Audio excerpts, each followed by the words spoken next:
السلام علیکم دوستانو. نن په ټي 10 لیګ کې فائنل لوبه ترسره شوه.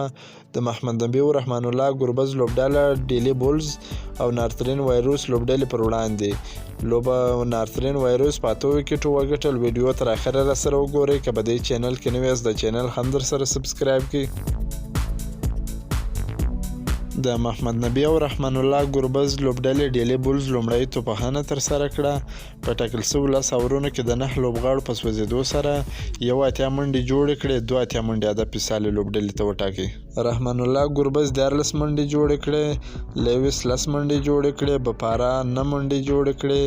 رودرفورد 4 منډې جوړې کړې. محمد نبی ساحل 21 منډې جوړې کړې. ټامابل 7 منډې جوړې کړې. ینګ 7 منډې جوړې کړې. مقصود 1 منډه جوړه کړه. اډوارډز هم 1 منډه جوړه کړه. د نارترین وایروس لوبډلې بالرانو په زړه پورې توپچونه ترسره کړه.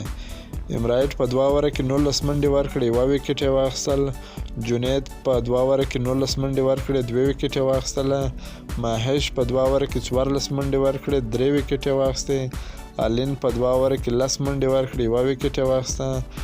داننجایا په 2 اوره کې 14 منډې ورکړلې. 2 وکټ یې واخیستلې.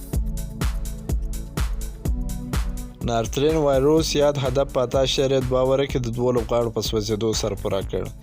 وسیم 20 منډې جوړې کړې اوټ شو. پوران 12 منډې جوړې کړې اوټ شو. پوویل په 14 ناټ اوټ. سیمونز په 14 ناټ اوټ.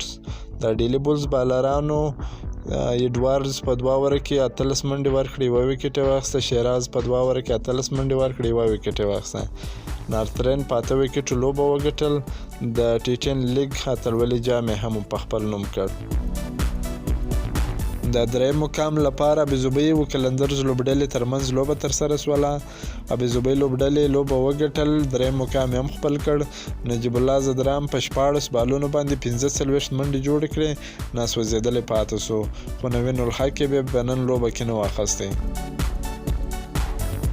دا و د ټي 10 لیګ فائنل لوبې معلومات. که مو دا معلومات خوښ شوي ویډیو در سره لایک کړئ. که په دې چینل کې نوی یاست د چینل هم در سره سبسکرایب کړئ. د نورو لوبو تازه معلوماتو لپاره زموږ سره اوسئ. تر بلې ویډیو پورې د الله په امان.